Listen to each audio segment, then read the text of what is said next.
Halo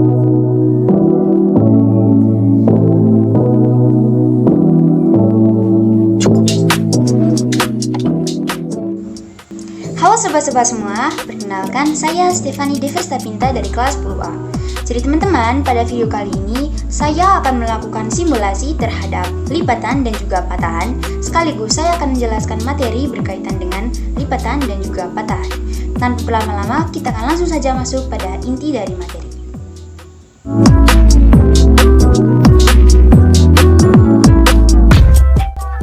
Pertama, kita akan mulai dari pengertian. Lipatan atau fold adalah bentukan permukaan bumi yang berbentuk lipatan atau gelombang karena adanya tenaga endogen secara horizontal dan dari dua arah yang saling berlawanan, sehingga membuat lapisan-lapisan batuan bumi menjadi terlipat. Sedangkan patahan atau fault adalah bagian permukaan bumi yang mengalami retakan atau patahan karena pergerakan tenaga endogen yang memiliki arah mendatar dan saling menjauh satu sama lain, sehingga menyebabkan retaknya batuan. Patahan bumi terjadi ketika ada pergeseran antara dua bagian dari kerak bumi. Patahan bumi seringkali terbentuk oleh gaya tektonisme yang mengakibatkan batuan di sekitar patahan dipatahkan ataupun bergeser.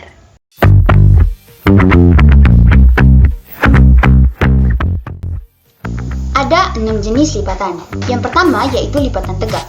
Lipatan tegak adalah lipatan yang memiliki posisi sumbu lipatan yang tegak lurus dengan bidang lipatan. Yang kedua yaitu lipatan miring. Lipatan miring awalnya berasal dari lipatan tegak, namun karena adanya tekanan, kemudian lipatan ini berubah menjadi lipatan miring.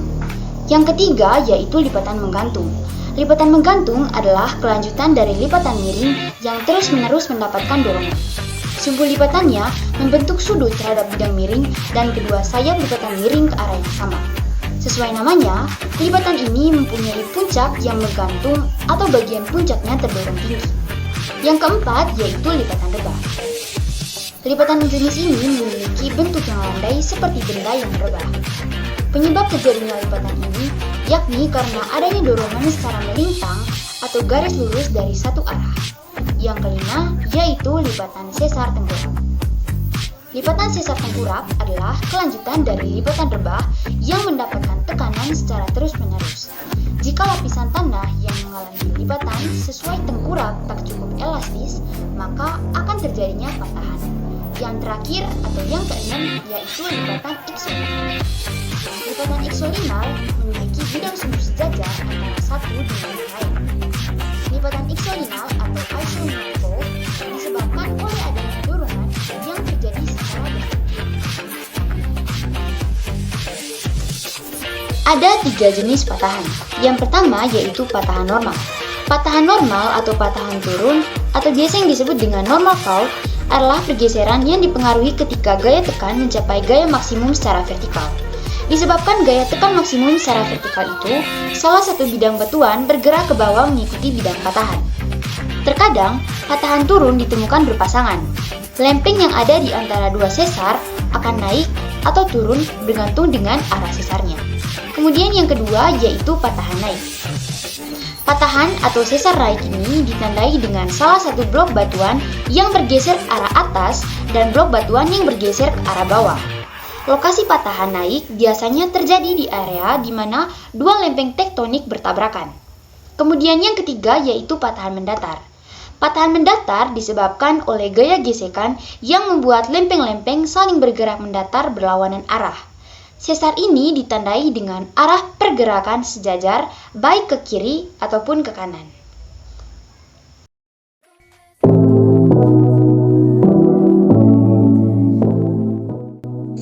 Nah teman-teman, setelah saya menjelaskan materi tentang lipatan dan juga patahan, sekarang saya akan melakukan simulasi terhadap lipatan dan juga patahan. Pertama-tama, saya akan melakukan simulasi terhadap lipatan terlebih dahulu. Di sini saya sudah menyiapkan sebuah spon. Seperti yang sudah saya jelaskan, bahwa lipatan terjadi karena adanya tekanan horizontal.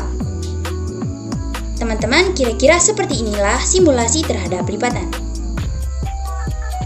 Dapat dilihat, lipatan yang menggelembung ke bawah ini disebut sebagai syncline, sedangkan lipatan yang menggelembung ke atas itu disebut sebagai anticline.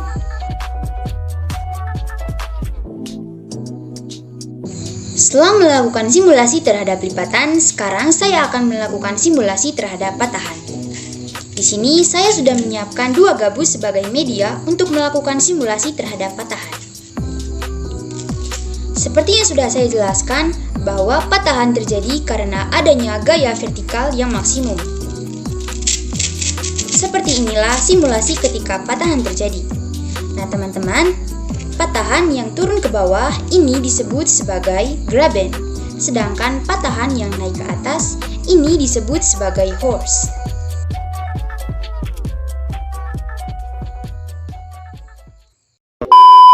Thanks for watching. Please subscribe.